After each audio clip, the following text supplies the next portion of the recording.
C'est là que réside toute la question. Comment ont-ils fait? Et la réponse est simple. Ils ne l'ont pas fabriqué, ils l'ont simplement trouvé. Et j'ai quelque chose qui va vous retourner le cerveau. Qu'est-ce que c'est que ça? C'est une photographie.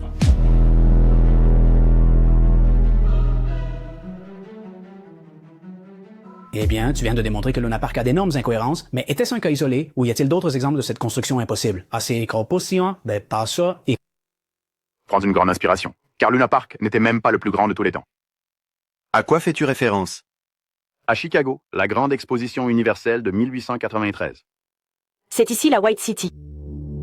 En 1893, avec une technologie rudimentaire, ils ont érigé 200 bâtiments monumentaux en 18 mois. 18 mois. 200 bâtiments en 1 an et demi. De magnifiques palais néoclassiques, des colonnes de 15 mètres de haut, des coupoles gigantesques et 600 acres de terrain.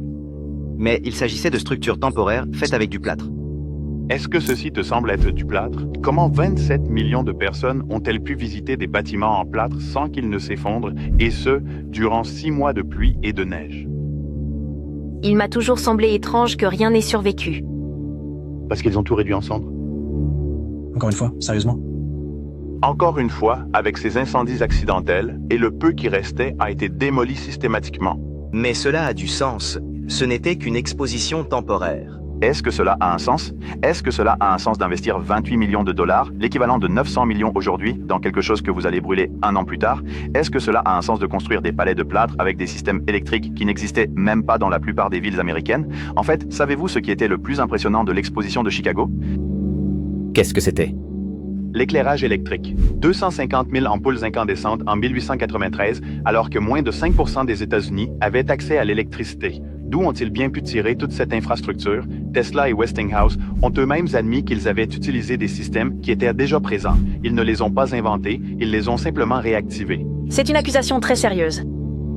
Regardez le schéma. Luna Park, 1905, 6 mois, détruit par le feu. Chicago, 1893, 18 mois, détruite par le feu. San Francisco, 1915, démolie en un temps record. Crystal Palace, 1851, impossible, incendie. Toutes des constructions miraculeuses qui furent détruites parce que ce n'étaient pas des constructions, c'étaient des découvertes.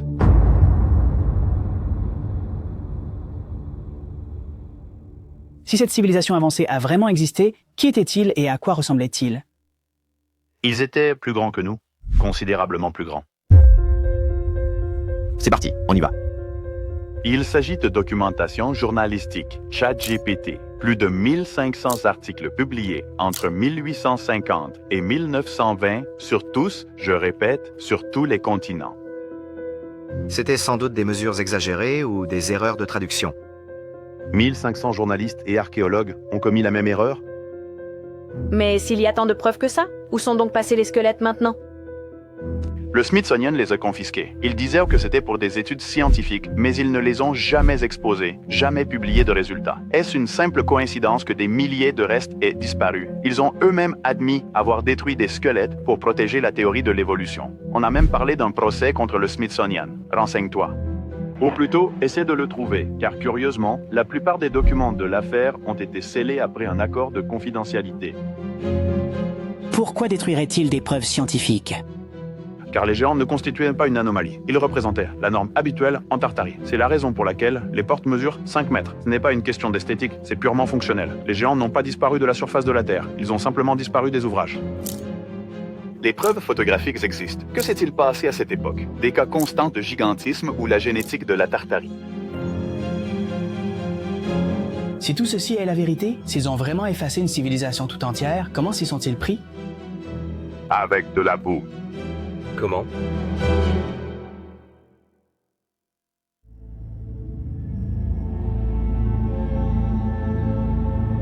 C'était le Grand Reset. Est-ce que vous parlez de la grande inondation de boue?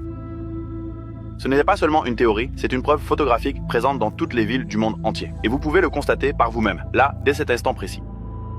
Explique-toi mieux.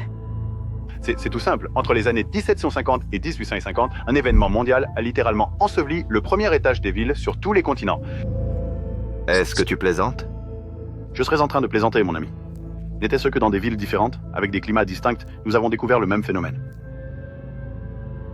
le vaste projet de réaménagement urbain. Dans absolument toutes les villes du monde entier, exactement au même moment, entre les années 1750 et 1850, est-ce qu'ils ont tous décidé de surélever le niveau de leurs rues de manière simultanée? C'est une coïncidence particulière. Ce n'est pas une coïncidence. C'est la preuve d'un événement de portée mondiale. Et comment l'histoire officielle peut-elle expliquer cela? Ils ne l'expliquent pas, ils l'ignorent. Ils disent « développement urbain ». Décharge sanitaire, ce qui n'a aucun sens. Pensez-y, pour élever une ville de 2 mètres, il faut des millions de tonnes de terre. D'où la tirez-vous? Comment la transportez-vous avec la technologie de 1850? Comment coordonnez-vous cela dans des centaines de villes en même temps? Cela pourrait être une sédimentation naturelle au fil des siècles. Vous parlez de siècles. Pourtant, il existe des photos montrant l'avant et l'après, en l'espace de seulement 30 ans. Voici Seattle avant et voici Seattle après. Le premier étage a complètement disparu. C'est une chose inquiétante. Et il y a quelque chose d'encore pire. Quand ils creusent aujourd'hui, ils découvrent des meubles, de la vaisselle, des outils. C'est comme si les habitants avaient fui subitement. Et savez-vous ce qui s'est passé d'autre entre 1750 et 1850? La famine irlandaise, la guerre de Crimée, les guerres de l'opium, les guerres napoléoniennes, tout cela n'était que des écrans de fumée. Alors que le monde était plongé dans le chaos, quelqu'un était en train d'enterrer des villes, d'effacer des registres et de réécrire l'histoire. Tu dis que tous ces conflits servaient à cacher l'inondation de boue? C'est tout à fait exact. Mais il y a une chose qu'ils ne peuvent pas cacher. Une chose que l'on trouve dans chaque ville du monde. Qu'est-ce que c'est que ça? Les tunnels.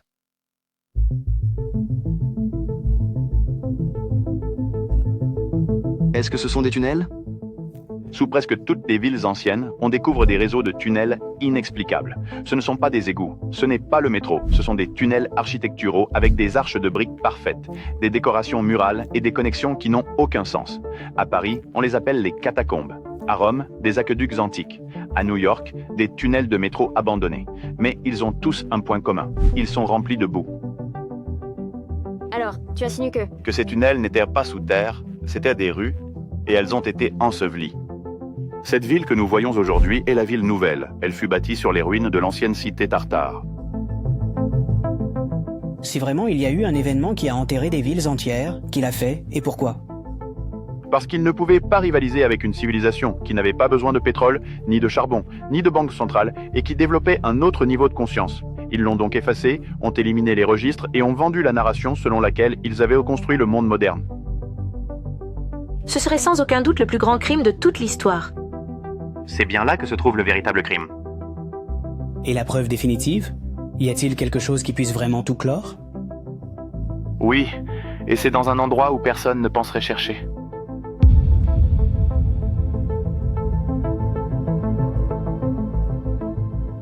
C'est le vaste continent antarctique.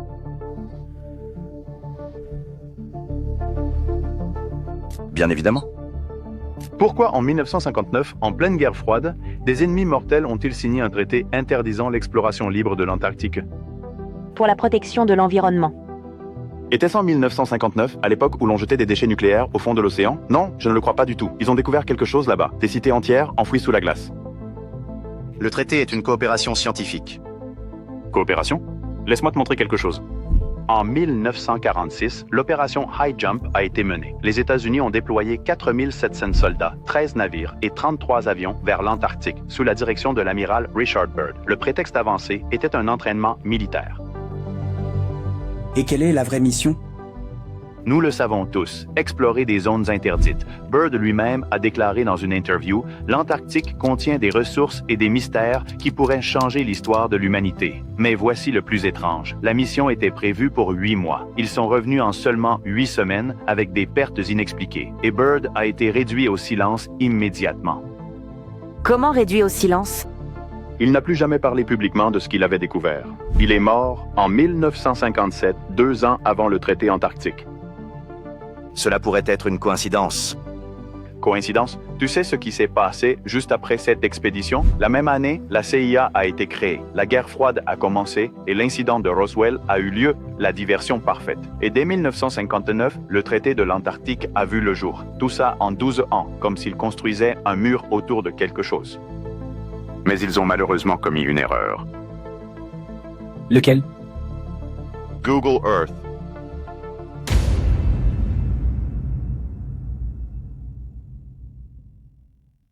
En 2016, un chercheur a trouvé des anomalies dans les images satellitaires de l'Antarctique. Structure géométrique sous la couche de glace. Des formations qui ne sont pas naturelles. Les formations géologiques peuvent donner l'impression d'être artificielles. Formation géologique, regardez attentivement ces coordonnées. Vous voyez ce que je vois. Des lignes droites, des angles de 86 degrés, une symétrie parfaite. En fait, il y a plus de 50 zones en Antarctique qui sont censurées sur Google Earth. Non floutées par les nuages, non par manque de données, mais censurées. Pourquoi censurerait-il la glace? Parce que ce n'est pas de la glace, c'est de l'architecture. Mais il y a quelque chose de bien plus ancien, quelque chose qui prouve que quelqu'un savait déjà ce qu'il y avait sous cette glace. Qu'est-ce que c'est que ça? Voici la carte de Piri Reis. Cette carte est célèbre, mais elle s'explique comme une carte. Comment s'explique-t-il? Comment un amiral turc en 1513 avait-il une carte d'un continent qui fut officiellement découvert en 1820? Et comment la côte se révèle sous la glace quand cette glace y est depuis plus de 6000 ans? Il aurait pu utiliser des cartes plus anciennes. Exactement, des cartes plus anciennes. De qui? Quelle civilisation avait la technologie pour cartographier l'Antarctique depuis les ères il y a des milliers d'années? Des Tartaris. Écoutez bien ceci, l'Antarctique n'a pas toujours été un continent froid. Il existe des preuves géologiques qu'il y a 12 000 ans de cela. Elle possédait un climat tempéré, des forêts luxuriantes, des rivières et même une civilisation. Mais quelque chose s'est produit, un événement qui a gelé le continent en l'espace de quelques années, pas des siècles, des années. Qu'est-ce qui pourrait bien provoquer cela? Un changement de l'axe de la Terre, un cataclysme d'ampleur mondiale, ce même événement qui est à l'origine du déluge universel dont toutes les cultures anciennes font mention, les Sumériens, les Égyptiens, les Aztèques, les Hindous, les Grecs. Tout le monde parle d'un déluge, d'une civilisation avancée qui a disparu, de géants, de dieux qui seraient venus du ciel. Et si ce n'était pas des mythes, et si c'était des souvenirs? Pourriez-vous, s'il vous plaît, être plus clair? C'est que la Tartarie n'est pas apparue au XVIIe siècle, elle a bel et bien survécu. La Tartarie était le dernier vestige de cette civilisation antédiluvienne. Et lorsque l'élite moderne l'a découverte, quand ils ont vu sa technologie, son énergie libre et son architecture impossible, ils ont su qu'ils ne pouvaient pas rivaliser. Alors, ils ont fait ce qu'ils avaient déjà fait auparavant, un autre reset. La coulée de boue, qui serait un second déluge, mais cette fois, non pas avec de l'eau, mais avec de la boue, des guerres et l'amnésie historique.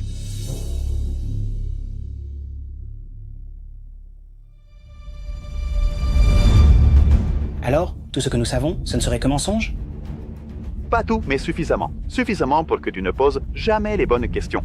Suffisamment pour que tu continues de dépendre du pétrole, des banques et de l'énergie qu'ils te vendent alors qu'elle a toujours été libre. Si c'est la vérité, pourquoi ont-ils laissé des indices? Parce qu'ils n'ont pas pu tout effacer. Le temps leur a manqué et ils ont cru que personne ne relierait les points. Mais ils se sont trompés. Les villes ne mentent pas, les portes ne mentent pas, les cartes ne mentent pas et l'Antarctique ne ment pas. La vérité est là, sous la glace, sous la boue, sous des couches d'histoires fausses et chaque jour, de plus en plus de personnes commencent à la voir. Et que faisons-nous avec cette information?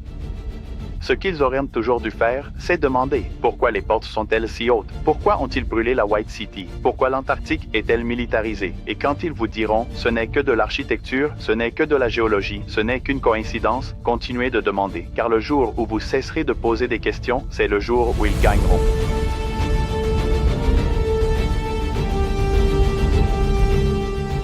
À la fin de cette conversation, je suis resté silencieux. Non pas que je croie chaque mot, mais c'est la première fois que je n'ai pas pu toutes les réfuter. Les bâtiments, les photos, les cartes sont là, et les questions que nous ne nous sommes jamais posées.